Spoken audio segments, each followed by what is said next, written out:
I think it is one thing that really infuriates, a lot of fans. I just checked something there about WWE is, not just the fact that the product should be better than what it is right now.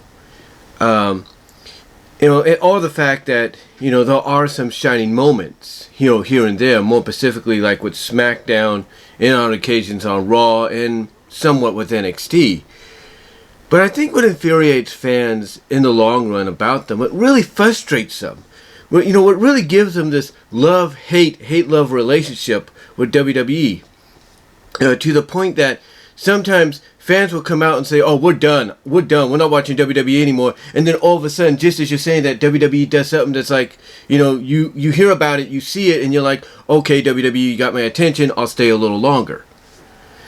And that right there, things like that is what really frustrates the fans. Because just when fans are like, "I'm going to be all about AEW," or "I'm going to be all about Impact," or "I'm going to take, a Raw cleanse or a WWE cleanse for a while, until WWE gets their act together," just when you're about to go and do that, WWE pulls something out of their hat, pulls another ace, I should say, another trick out of their hat that catches your attention. You see, whether we like to admit it or not, WWE knows what they're doing.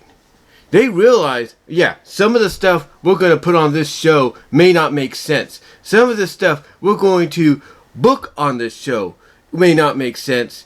But in the long run, we're still going to have those people's attentions. We're still going to have their eyeballs on the product. Because they realize, out of all of that nonsensicalness, out of all that, strange bookings, if you will, that basically in the long run, they realize that between all of that, there's always going to be that one thing that catches people's attention, that gets people invested. For a good example is this. Roman Reigns on SmackDown. Now, a lot of people will say that SmackDown, pretty much as far as the main roster of WWE is concerned, is the A show. It is exactly what it's been, historically in the past. It has been the show where more emphasis is on wrestling than it is just sports entertainment. And that's a good thing in the eyes of a lot of folks. The storytelling is the primary focus, and the wrestling that accompanies that storytelling, fits in perfectly. So SmackDown at times gets a pass. But there are things on SmackDown that do frustrate people, but there are a few golden nuggets. And one of those top golden nuggets, one of those top 24 karat gold treasures is Roman Reigns right now. And Roman Reigns is the only reason people are tuning in to SmackDown. Because they want to see exactly, what he's going to say next, what he's going to do next. And more specifically, they want to see who's going to be the one that topples him, that takes that title off of him. And that's what WWE, at times as far as storytelling goes, should do with a lot of the wrestlers. They should make the wrestlers, they should make the wrestlers, up to the point, or build them up to the point that if you're going to put the belt on them, whether it's the WWE Championship or the Universal Championship, put them in, when you have them defending the title, put them in these scenarios where it looks like, if not does, feel like they've been in a fight, but in the end, they always find a way to win. Whether it's clean, or it's, controversial, or whatever the case may be, always make sure they stay on top. Because if you do that, what you do is you get people to get invested into wondering who's going to topple this guy. Who's going to take the title off Roman? I mean, think about it this way. When CM Punk was the WWE champion for his historical run, 434 days, you can't tell me that he didn't have eyeballs on the product, because he did. And the reason he has eyeballs on the product is because every week people will be wondering who's going to take the belt off Punk. Who's going to beat him for that belt. And what did they do? They finally did find somebody, but they had to go on the outside to bring him back in, and that was The Rock. The same obvious solution they're going to go with when it comes to Roman Reigns in the eyes of many people. But that's the thing. That's the thing. Now you're bringing in the likes of Brock Lesnar, and setting up that dynamic with the roles reversed somewhat. And now you're wondering, is Brock going to be the one that topples Roman? Or is Roman going to topple Brock? Now you got people invested. Now you got people invested in what's happening. And that is the shining light, the top shining 24 karat golden light on SmackDown that keeps people invested. The storytelling of who's going to beat this guy, since he's been champion for over a year now. Over a year. Keep that in mind. Over a year he has been champion, and the question is now, who's going to be the one that takes him down? Who's going to be the one that beats him? And for a while on Monday Night Raw, they had that with Bobby Lashley. He was the champ. He was on top of the world. Everybody that went up against him failed, distraction or cleaned, or controversial heelish win or clean win, I should say. People were invested because they were wondering who's going to beat him. Who's going to beat him? Who's going to take the title away from him? And what did they do to keep Bobby Lashley strong? What did they do to keep him strong until this past Monday? What did they do?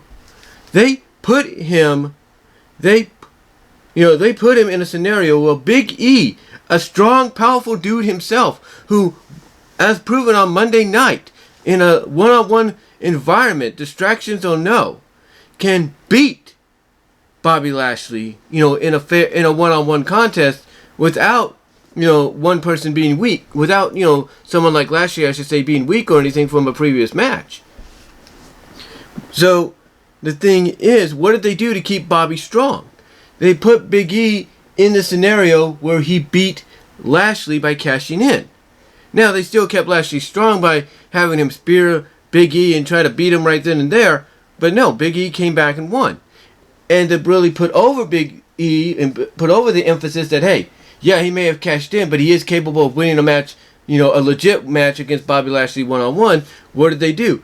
They did the match again, not once, but twice. Second time in a steel cage, make sure there was no interference, or at least attempt to. And in the end, Big E won. Big E won the match to basically keep the title. But even in defeat, they kept Bobby Lashley strong, because usually when Big E hits a big ending, that means the end, right? Bobby Lashley kicks out. So what did Big E have to do? To really put Bobby Ray, he had to get him onto the top rope, or at least catch him on the top rope, lift him over his shoulder, and hit an avalanche big ending, or top rope big ending, to win. And by doing that, you're keeping someone like Lashley strong, and you're also sending a message to the fan base. Those, even the detractors, the ones that want to go and support AEW more now, or Impact Wrestling more down, or go on a WWE cleanse or whatever, or Raw cleanse, whatever you want to call it. Now you got their attention because you're noticing someone like Big E having to go to desperate measures to hitting a top rope avalanche big ending to beat Lashley, and by doing so, you're making Lashley still look strong and still a viable threat, to the WWE champion, as well as the WWE Championship. And now, if you pay attention to Raw talk and the way you saw how he was, going in the ring, now you got Keith Lee with this new, not Limitless gimmick. Well, kind of still Limitless, but now you have Keith Lee with the new Bearcat gimmick. Basically, the more aggressive, ruthless, maybe kind of heelish, or at least leaning towards heelish persona that, obviously, according to rumors, is going to give him a big push in the near future. And if that is indeed the case, guess what? People that love Keith Lee are now invested. Heck, just Alex, saw the interview from Raw Talk, and he's like, you know what? I'm going to keep an open mind on this. This probably will work. Because, you know what? Maybe it will. Maybe it will work. Because here's the thing. Whether we want to admit it or not, WWE the people behind the scenes, they do meet with their talent. They do meet with their talent, and they ask their talent, okay, if you can't be limitless, like what Keith Lee is known for, what can you be? What can you, be like? And maybe they went back and forth, and maybe they both agreed upon the fact that, hey, wait a minute, maybe Keith Lee brought up the Bearcat guy, Bearcat Wright, and maybe they looked it over and like, hey, you're right. That guy was a ruthless individual. He was aggressive. He was always in top contention for world titles or territorial world titles. That might work. And there you go. And when you think about it, no offense when I say this, just the way he's built and everything, Keith Lee is looked at as is kind of like a bearcat. He's kind of like a bear. He's kind of like a, I guess you could say a leopard or whatever you want to call it. A jungle cat, if you will. He's in that category to where he can be vicious and aggressive, and he could literally, physically, do you bodily harm to an extreme extent. And when you think about it, if you're putting him like this now, with this leaning towards heelish like gimmick, kind of like silent but deadly deal, being with the Bearcat name, it's like, it's like you look at that, and even though some people might feel that the name change is stupid, the presentation is what locks you in. The presentation is what gets you invested and what keeps you open-minded to keep watching to an extent. To even if, let's say, it's just Keith Lee's matches and segments you want to see, you're going to tune in for it. And that's it. So WWE, in the long run, as ramblish as this may have sounded in this video, does know what they're doing. Basically, this is what people really hate about WWE. It's not the bad booking. It's not the bad booking. It's not the, basically the confusing WTF creative writing or the ripping up of the scripts hours before the show happens and rewriting them. It's not all that frustrates them. No. It's not all that frustrates them. What frustrates them is the result of all that happening will basically, equal, in the middle of all that chaos, something eye-catching, something intriguing, something that will basically keep your eyes on their product.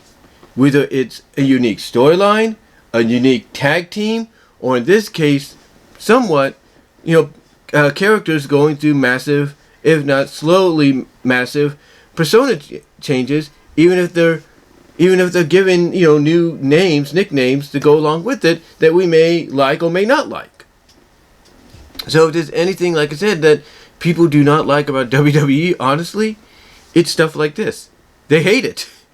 Because what it does is it just proves to the world that WWE, with these fans that get very critical, and they have a right to, because they expect better out of WWE, this is what creates that love-hate dynamic relationship between the two.